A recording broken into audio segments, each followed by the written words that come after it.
Ya vamos. Buenas tardes, hoy día vamos a ver el taller de paciente quirúrgico cardioperado, ya que habíamos dejado el caso clínico, pero lo vamos a revisar un poquito también, ¿ya? Vamos a ir haciendo preguntas para que ustedes las contesten prendiendo micrófono, ojalá, y si no, por el chat, ¿ya?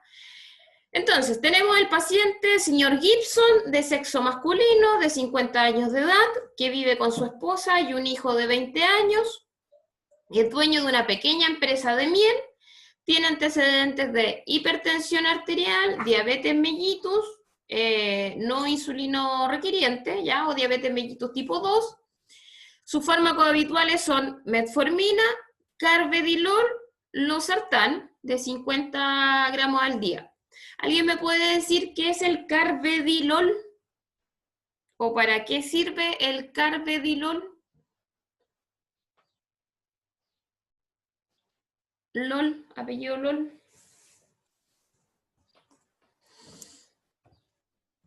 Se utiliza para la insuficiencia cardíaca. ¿Y qué tipo de fármaco es? ¿Vale? ¿O alguien más? ¿Cómo actúa?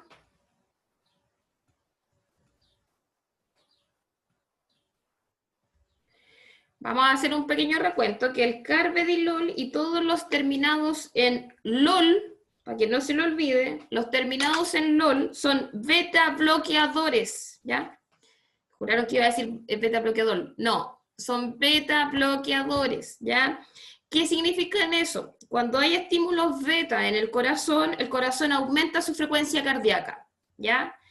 Pero al existir estos bloqueadores de los receptores beta, el estímulo, ¿cierto?, no logra generar un aumento significativo de la frecuencia cardíaca, ¿ya? Por ende, son beta bloqueadores y bloquean el aumento de la frecuencia cardíaca. Por eso son ocupados también mucho en la insuficiencia cardíaca, ¿ya? Porque ustedes saben que al aumentar demasiado la frecuencia cardíaca en un corazón que pueda estar con cardiomegalia o con hipertrofia o miopatía dilatada, eso hace que pueda acortar la diástole, ¿ya? Y al acortar la diástole, corto el tiempo de irrigación del corazón, porque las coronarias irrigan en diástole, ¿ya? Pero ¿qué es importante acá? Reconocer que este paciente estaba con un beta bloqueador, ¿ya? Reconocer también que tenía un alto riesgo cardiovascular dado por la diabetes mellitus, que es un criterio independiente, ¿ya? Como hábito refiere alcohol una vez a la semana, droga negativa, tabaco negativo, sin embargo, fue suspendido hace 10 años y su consumo era una cajetilla al día, ¿ya? Actividad física, hace pesas de vez en cuando, juega pichanga de fútbol una vez a la semana con los amigos, pero el tercer tiempo es con asado y cervezas, ¿ya?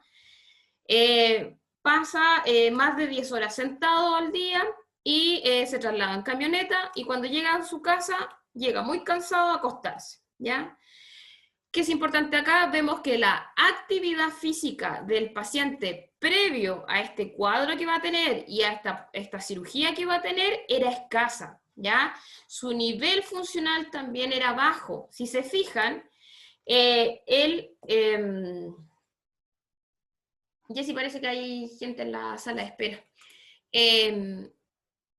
Si se fijan, él como actividad física no hacía muchas cosas de actividad física, sí tenía un alto comportamiento sedentario, y sí nuestro paciente también no hacía ejercicio como tal, ya solo en las pichangas, ya habría que ver qué tanto se movían esas pichangas, ¿ya?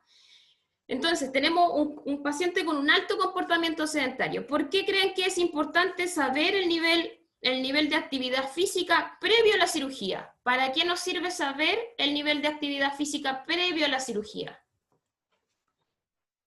¿O por qué nosotros debiésemos evaluar ese nivel de actividad física y de comportamiento sedentario, además de si se hacía o no hacía ejercicio? ¿Para qué nos sirve eso? Porque este paciente después va a ser sometido a cirugía. Por algo está en nuestro caso clínico postoperatorio. ¿Para qué le pregunto a un paciente su nivel de actividad física previo a la cirugía?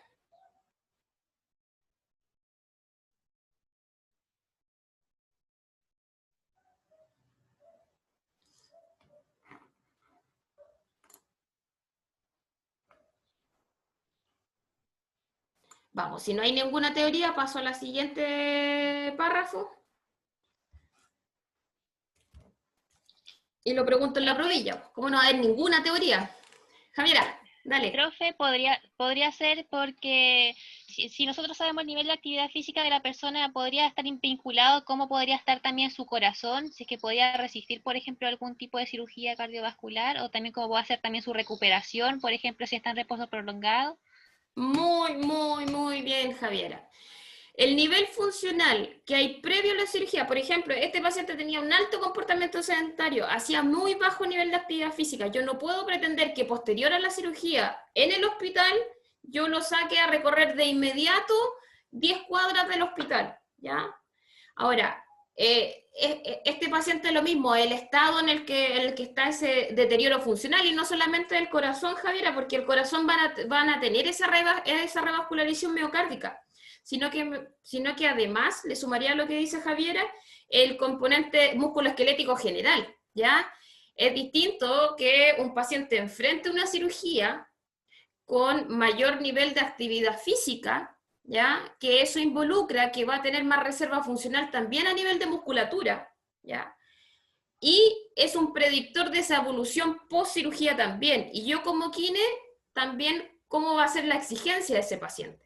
Si mi paciente, pensemos en otro paciente que esté caminando con bastón y que camine una cuadra y se canse y venga la angina, yo no podría pensar en que este paciente posterior a la cirugía, yo no le pida el bastón para caminar o le diga ya, ahora vamos a salir a recorrer 100 metros. No, porque él antes de la cirugía viene con un deterioro funcional, ¿ya? Lo mismo, o al revés, tiene que ver con los pacientes que se trasplantan. Los pacientes trasplantados tienen un gran periodo, debiesen tener un periodo previo a la cirugía de entrenamiento, ya de rehabilitación cardíaca. Y un paciente que realiza rehabilitación cardíaca previo a la cirugía va a tener mejor respuesta respecto a la posterior de la cirugía, ¿ya? Así que muy bien, Javiera.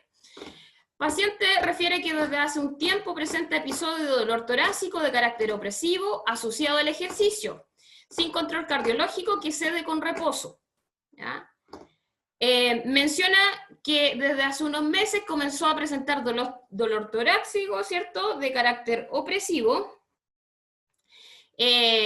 con un EVA 4 de 10, de corta duración, sin otros síntomas. En consulta con el cardiólogo se le solicita el test de esfuerzo, resultando con cambios eléctricos y ardor, ¿ya? Hace 5 días presenta un nuevo episodio de dolor leve, por lo que consulta el servicio de urgencia, dado el antecedente se hospitaliza para manejo y estudio. ¿De qué tipo de angina estaríamos hablando en este caso, de este paciente? Eso ya lo pasaron con la profesora Jessie, así que esperamos sus respuestas. A todos les fue bien. ¿Ah? Estable. Al inicio estable, pero después cuando empezó con cambios eléctricos, ¿cierto? Ahí inestable. Y después, claro, y después de corta duración, pero intensos y ya en reposo, ¿cierto? Una angina estable se volvió hacia una angina inestable. Muy bien. Troponina 9.2, creatinina, vamos a ver los exámenes a ver si está...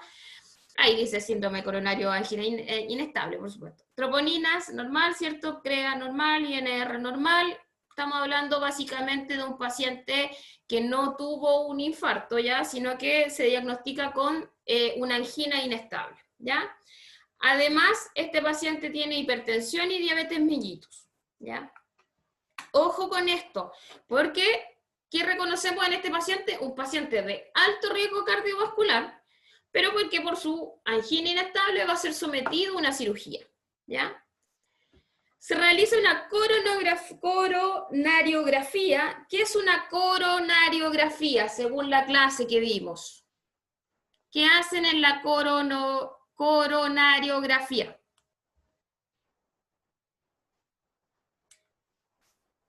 Grafía, corona. Como una radiografía de corazón. Más invasiva, ¿cierto? En la cual es una radiografía del corazón, en la cual por vía femoral se va un catéter, ¿cierto?, hacia la aorta, y en la aorta va, en la base de la aorta, ¿cierto?, que es donde nacen las coronarias, en el tronco de la aorta, se inyecta un medio de contraste, Y ahí, ese medio de contraste va a dar una imagen en qué parte está la obstrucción, ¿ya? Por eso es como una radiografía invasiva, porque es por medio de un catéter que se inserta para poder generar ese medio de contraste, ¿ya? Ahora, ¿qué encontraron? El tronco coronario izquierdo está sin lesiones, ¿ya? Sin embargo, la arteria descendente anterior tiene un 60% del segmento medio, la circunfleja está obstruida en un 80% del segmento medio, más el 90% distal, ¿ya? La arteria coronaria derecha, irregularidades sin lesiones significativas. Y la ventriculografía, ¿ya? Que nos da la imagen de este ventrículo, es una hipertrofia ventricular izquierda, leve, con función sistólica global conservada, ¿ya? Ahora, ¿qué encontramos también en en el ecocardiograma, ¿cierto? Una hipertrofia ventricular izquierda moderada, ¿ya? ¿De qué tipo creen que es esa hipertrofia ventricular? ¿Concéntrica o excéntrica? Según los antecedentes del paciente, ¿es concéntrica o excéntrica? Concéntrica, profe. Concéntrica, Concéntrica, ¿cierto? Porque tuvo que luchar contra una resistencia y eso hizo engrosar las paredes, pero hacia adentro, ¿ya? Por eso es de tipo concéntrica. Muy bien, vale. Con movimiento anómalo del tabique y con función sistólica global. La fracción de eyección del ventrículo izquierdo es de 68%, o sea, recuerden que la fracción de eyección es de cuánto se llenó ese ventrículo, cuál fue la proporción que salió, ¿cierto?, a la circulación, ¿ya? Y eso multiplicado por 100 porque es un porcentaje, ¿ya? Salió, ¿cierto?, un 68%. Tiene una leve dilatación de la aurícula izquierda y tiene una estenosis aórtica moderada. ¿Qué es una estenosis aórtica moderada? ¿Qué significa que el paciente tenga una estenosis aórtica moderada?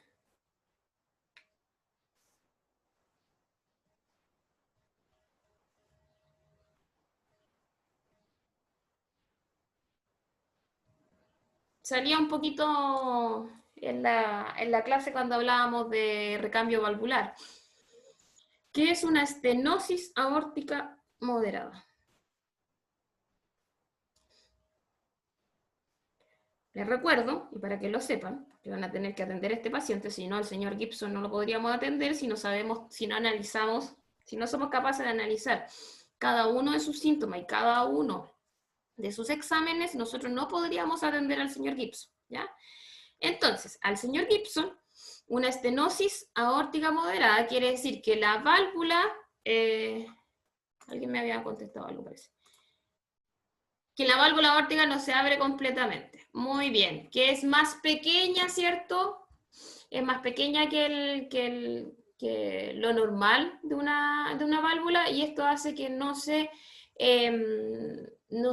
abra, o sea, no se abra completamente o más que nada genera una resistencia al flujo sanguíneo, ¿ya?